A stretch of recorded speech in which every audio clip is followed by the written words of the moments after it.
जय Hind all of you, this is Yogendra. और आज की वीडियो में हम देखेंगे एमपी बोर्ड और पैसिव वॉइस।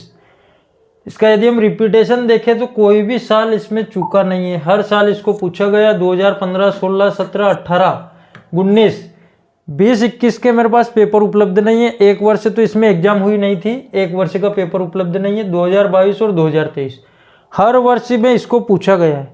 तो सबसे पहले हम इसका देखेंगे कॉन्सेप्ट, और उसके बाद मैं बोर्ड एग्जाम में जो क्वेश्चन पुटअप किए गए उनको आपके सामने रखूंगा।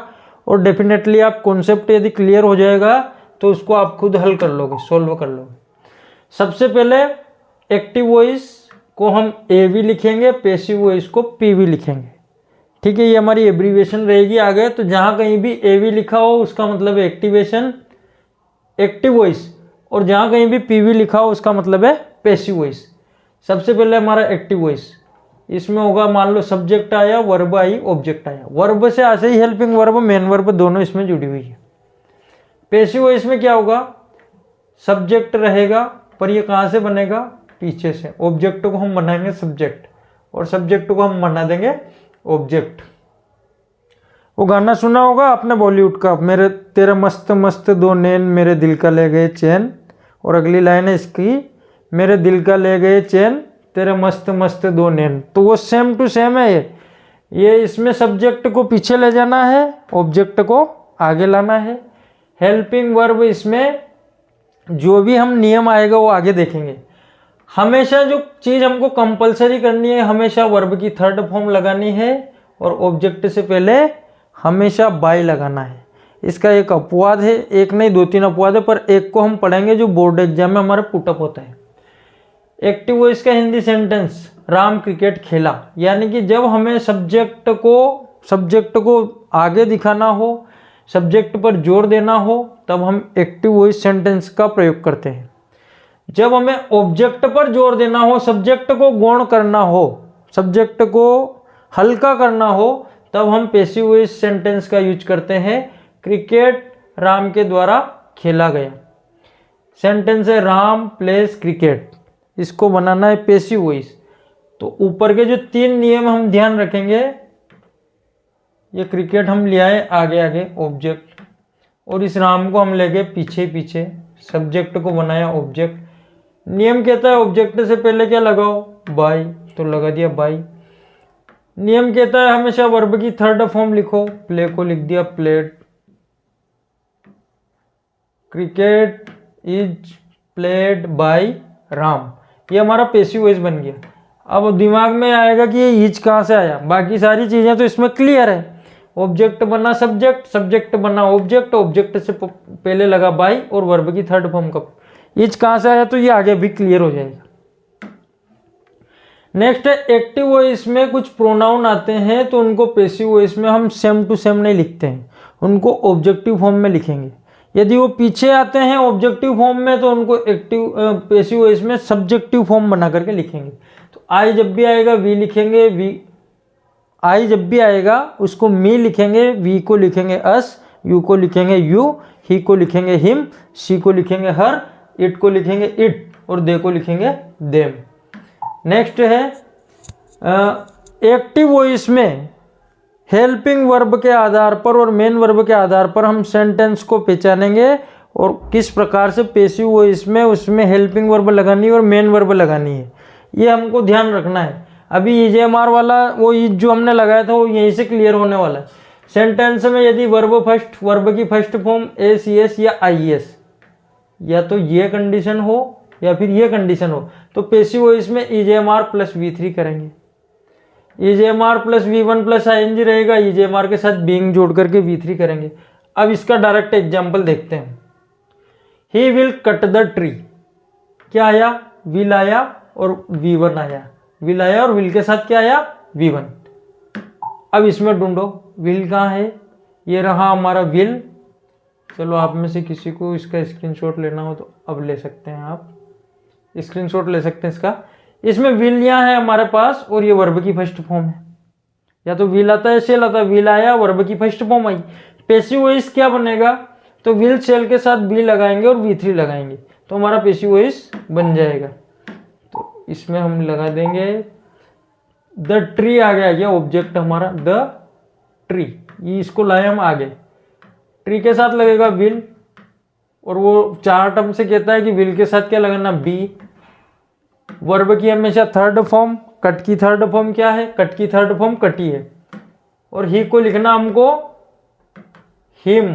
ये देखो फर्स्ट वाला चार्ट, ये ही को क्या लिखना है, ऑब्जेक्ट के रूप में हिम। सेकंड है ही वाज द टीवी, इसमें क्या है, वर्ब की सेकंड फॉर्म आई, ढूंढो, ये V2, क्या लगाना, वाज वर्ब के साथ V3, सीधा सा काम है। टीवी, टीवी के साथ लगेगा वाज, वाच्ड बाय, ही को लिखेंगे हम हिम।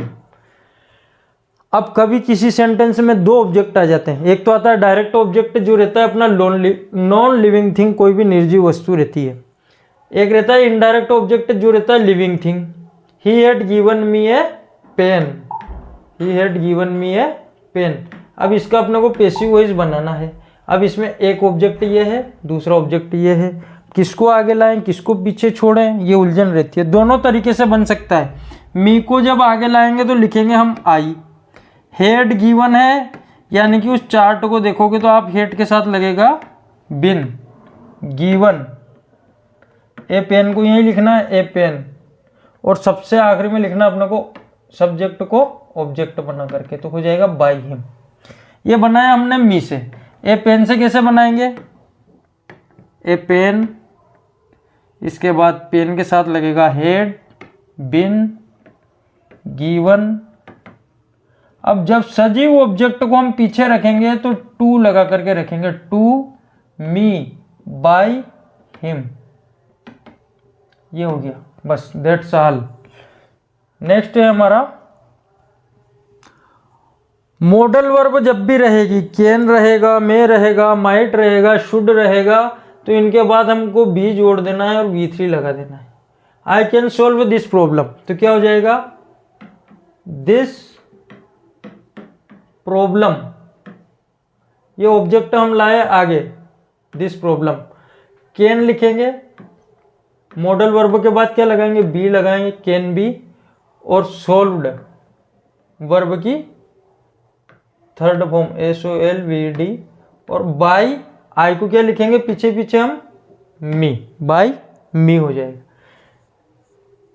इसके बाद नेक्स्ट है इंट्रोगेटिव सेंटेंस। इंट्रोगेटिव सेंटेंस को इंट्रोगेटिव ही रखना है पैसिव वॉइस में, सारे रूल्स पहले जैसे ही है। Have you done that, have है और हैव के साथ वर्ब की थर्ड फॉर्म है। उस चार्ट को देखोगे तो एक्टिव वॉइस में हैव के साथ जब भी V3 रहेगी, पैसिव वॉइस में हैव बीन या हैज बीन के साथ V3 लगाएंगे। हैव बीन, हैव, सब्जेक्ट पहले आएगा, जब 2 हेल्पिंग वर्ब रहती है तो सब्जेक्ट उसके बीच में आता है। हैव दैट बीन डन, और बाय, और लास्ट हो जाएगा यू, और लास्ट में क्वेश्चन मार्क। ऐसे ये वेयर से बना हुआ है, तो वेयर को तो लिखो यहीं पर वेयर। हेज है यहाँ पर और हेज के साथ V3 है, तो वही हेज है बिन के साथ V3 लगाएंगे। सब्जेक्ट क्या हो जाएगा, द पर्स, द पर्स के साथ क्या लगेगा, has. Where has the purse, फिर लगाएंगे हम बिन, V3 लॉस्ट, और लक्ष्मी बन जाएगा हमारा ऑब्जेक्ट बाय लक्ष्मी, और लास्ट में लगा देंगे क्वेश्चन मार्क। नेक्स्ट है हु स्टोल द पेन, तो हु वाले में ध्यान रखना है, वेयर को तो हमने लिखा वेयर, पर हु को लिखेंगे बाय हुम। हु वाले सेंटेंस में बाय सबसे आगे इसलिए लगता है क्योंकि हु वाले सेंटेंस में सब्जेक्ट होता ही नहीं है, सब्जेक्ट तो उसका उत्तर है, इसलिए बाय सबसे आगे लगेगा। By whom past simple tense है, तो इसमें लगेगा वाज, बाय हुम वाज, ये द पेन है इसलिए वाज लगाया, by whom was the pen stolen, और स्टोलन के बाद क्वेश्चन मार्क लगा देंगे, क्योंकि सब्जेक्ट तो आएगा ही नहीं इसमें, तो बाय हुम पीछे लगा दिया हमने। हुम है, हुम को बना देंगे हम हुम did you suggest,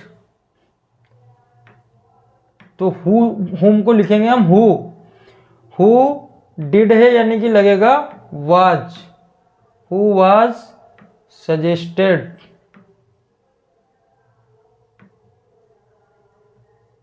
suggested by you, question mark. इसमें सब्जेक्ट कुछ भी नहीं बनेगा क्योंकि हुम वाले सेंटेंस में ऑब्जेक्ट नहीं होता है। जैसे हु वाले में सब्जेक्ट नहीं होता है वैसे हुम वाले में ऑब्जेक्ट नहीं होता है। नेक्स्ट है imperative sentence, let object be V3। Imperative sentence होते हैं आगे सूचक वाक्य जिनमें डायरेक्ट मेन वर्ब से शुरू होते हैं, जैसे दरवाजा बंद करो, खिड़की खोलो, पानी लेकर के आओ, यहाँ से बाहर जाओ, इस प्रकार के वाक्य। पोस्ट दिस लेटर, इस लेटर को पोस्ट करो, तो क्या बनेगा, सबसे आगे लगाना है लेट, ऑब्जेक्ट क्या हो गया दिस लेटर, इसको लिया हम ऑब्जेक्ट को आगे, ये ऑब्जेक्ट आगे आ गया दिस लेटर बी, और पोस्ट का हो जाएगा पोस्टेड, और ये फुल स्टॉप। नेक्स्ट है गिव मी ए बुक। अब इसमें डबल ऑब्जेक्ट है, एक मी है ए बुक है, दोनों से बन सकता है। लेट मी को मी रखना है, इसमें मी को आई नहीं करेंगे। Let me be given a book. Next बनेगा इसमें let a book be given to me होगा, सजीव ऑब्जेक्ट पीछे रखेंगे तो टू मी के साथ रखेंगे। पैसिव वॉइस यही होते हैं हमारा खत्म। बस एक कंडीशन और देख लेते हैं हम इसमें, यदि हमारी मेन वर्ब नॉन है और ओब्लाइज्ड है, यदि हमारी मेन वर्ब नॉन है और ओब्लाइज्ड है तो पैसिव वॉइस में हम ऑब्जेक्ट से पहले बाय लगा रहे थे पर अब लगाएंगे टू, क्योंकि इनके बाद हमेशा लगता है टू। नोस आया है Gandhi ji, present simple tense है गांधी जी, वर्ब की फर्स्ट फॉर्म में एस है, वहां चार्ट में देखेंगे हम तो वहां मिलेगा अपने को EJMR के साथ V3।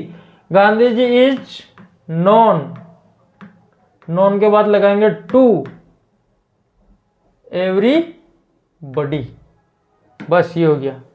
देख लेते हैं हम क्वेश्चन जो पूछे गए हैं, बहुत आसानी से समझ में आएंगे। अब we are collecting stamps, stamp से है ऑब्जेक्ट, ये आ गया हमारा आगे स्टाम्प्स। आर है, आर के साथ V1 ING है, तो क्या करना, EJMR के साथ बीइंग लगाना और V3 लगाना। स्टाम्प्स के साथ लगेगा आर, आर के साथ लगाना बीइंग, वर्ब की थर्ड फॉर्म हो जाएगी कलेक्टेड, और कलेक्टेड के बाद हो गया बाय और अस। ये नो इसीलिए पूछा जाता है कि इसके बाद लगता है टू, बाय नहीं लगता है। अभी लास्ट नियम ही यही बताया मैंने, the boy is known, known के बाद लगाना है टू और फिर लिखेंगे आई को मी। ही मेक्स इट टी, वह चाय बनाता है, प्रेजेंट सिंपल टेंस है। टी इज मेड बाय, ही का हो जाएगा हिम। बहुत सरल पैसिव वॉइस पूछे जाते हैं MP बोर्ड में। मिस्टर गुप्ता टीचर्स हिंदी, आज तक उसने निगेटिव भी नहीं पूछा, इंट्रोगेटिव तो छोड़ो। हिंदी इज, टीच का हो जाएगा taught by Mister Gupta.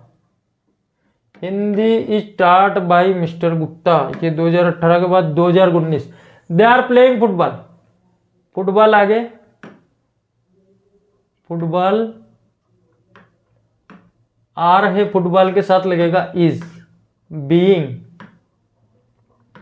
Play की थर्ड फॉर्म हो जाएगी प्लेड, और दे का हो जाएगा बाय देम। बहुत सौ को इसमें कंफ्यूजन रहता है बाय देम लगाना है या नहीं लगाना है। बाय देम हम चूंकि लिखते नहीं है इसलिए ये प्लेट पे फुल स्टॉप कर देना चाहिए।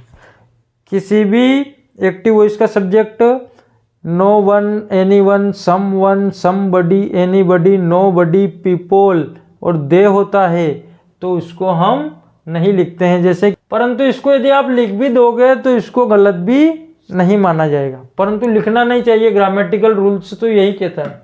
नेक्स्ट है हमारा ऑब्जेक्ट आगे लाएंगे, काइट्स, आर के साथ V1 ing है तो काइट्स के साथ भी लगेगा are. Being, kites are being, fly की थर्ड फॉर्म फ्लोन, बाय, यहां भी हो गया देम। इसके बाद है Mister Gupta teaches us Hindi, दो ऑब्जेक्ट है तो वी आर टाट हिंदी बाय मिस्टर गुप्ता। दूसरा बनेगा इसका, दो तरीके हैं, दोनों सही है। हिंदी, अब चूंकि हिंदी आगे आया है इसलिए आर नहीं लगेगा, अब लगेगा इज, टाट।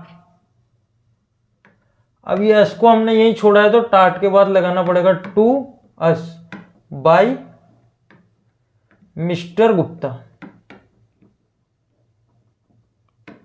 पैसिव वॉइस बहुत कठिन कॉन्सेप्ट नहीं है, ये लगभग बहुत न्यूनतम समय में मैंने आपको बता दिया गया। इंट्रोगेटिव और इम्परेटिव सेंटेंस भी आपके पूछे नहीं जाते हैं, इसलिए 1 नंबर का है वो डेफिनेट मामला है कि 100% आने वाला है, क्योंकि प्रति वर्ष इसको पूछा गया है। कोई भी वर्ष ऐसा नहीं निकला जब इसको डुएट डायरेक्टेड में नहीं पूछा गया।